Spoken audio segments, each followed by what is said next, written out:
Hi, Warren William here from Smartest Data. Okay, in this weekly update video, I'll give a quick recap of the FOMC meeting from last week, as well as the likely economic factors that the stock market will be focusing on in 2023. We'll discuss the economy and the earnings, in particular Q1 2023. So let's go to the video.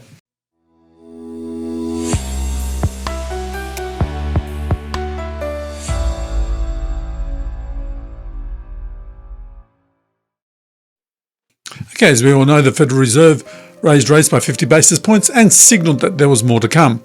It was a coordinated move with the ECB and even the Swiss National Bank moving ahead with a 50 basis point rise.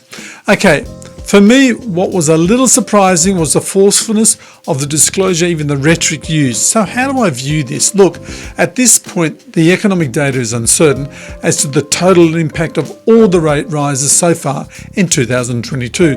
The lag time between a rate rise and the impact on the real economy is between 3 to 6 months. The Fed has raised a lot and the economic data is mixed.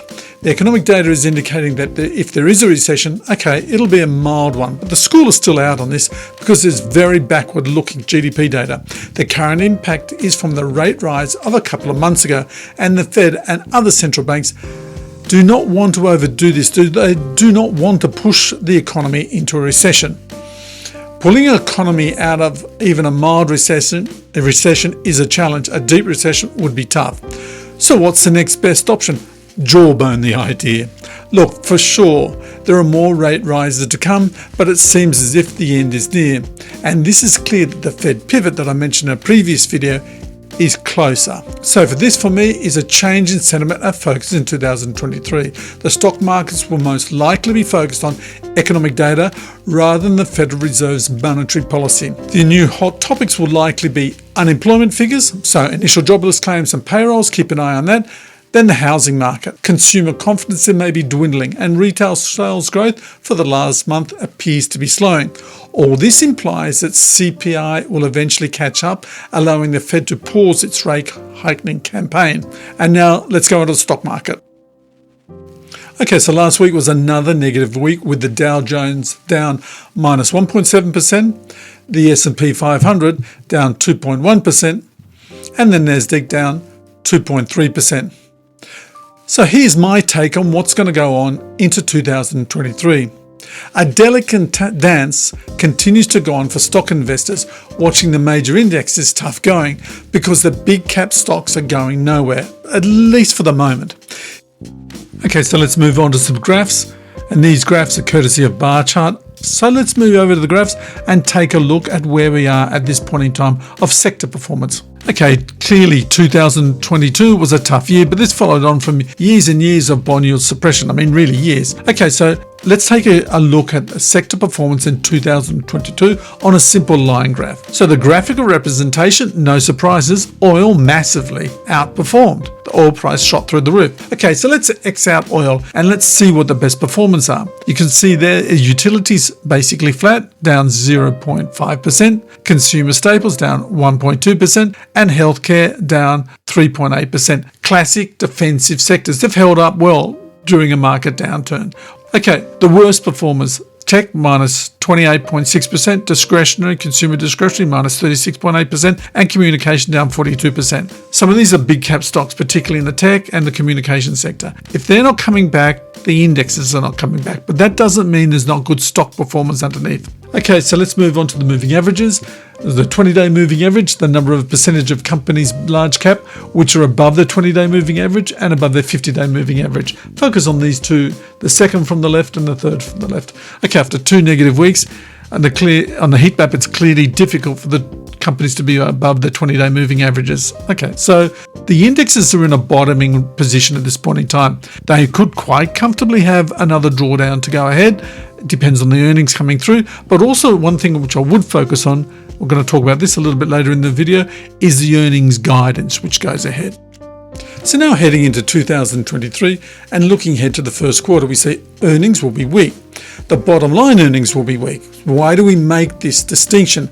At the moment, operating margins will remain resilient, but I also think this will be largely manufactured by companies, and here what the clues are. Okay, if there's continued sales growth, not a fall, and gross operating margins remain stable, but bottom line is falling.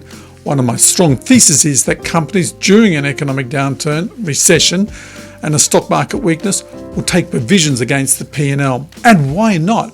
Better now than in a bull market. So equity portfolios must be balanced and away from the large cap stocks. That's my view at this point in time. And there is an evolving bull market case, so a good degree of hope for stocks. Remember, being successful in investing in difficult markets requires two things: being defensive and being optimistic. So what are the pitfalls? Well, tech is 29% of the total cap of the S&P 500. If big cap tech is not going anywhere for the moment, the index is not going anywhere, then earnings and inflation, and then of course the Fed. But as I said in economics, the rhetoric of the Fed for me says they are much closer to the end of interest rate rises. So to give an overview of the stock market and the forecasts, investors continue to battle between ongoing fear and sparks of hope that the rate hike campaign is over. This caused the stock market to gyrate in the last 4 months. The focus on resilience in stocks remains critical. Consider these three things. Okay, inflation has passed and it's at its peak. Even though headline inflation is slowly declining, the cycle, but this can give some pricing power to companies. Key point. Also, earnings of the S&P 500. Okay, in just earnings and then the earnings multiples, the valuations. In 2022, it is an understatement to say that there was a compression of valuation multiples. There was, and how. And while a lot of multiples compression has already occurred, analyst estimates may be underestimating further compression. But remember what I said before, companies could be pushing down their earnings estimates. So the current PE for the S&P 500 is around 20 times, which could be considered fair value or maybe low. But then the PE multiple could actually be higher if there is continued earnings compression. But then if earnings recover because earnings have been pushed down, actually the PE multiple in the latter part of the year could be seen reasonably valued or quite low. And don't forget, building on from this, don't forget recessions can be good for strong companies. I think this will be an earnings recession. It's not a balance sheet recession as in 2008. The balance sheet of companies are basically strong. So what companies to focus on? Okay, free cash flow and growth. Both Nvidia and Google are in good positions, whilst Apple and Meta are in less favourable positions. Size and growth, they were the key outperformings over the last 10 years. This has changed. Near-term, small, mid-cap and value names are likely to be the mid-term winners. If you like these videos, hit the like and subscribe. It really does help the channel. And also there's the quick definition videos out there.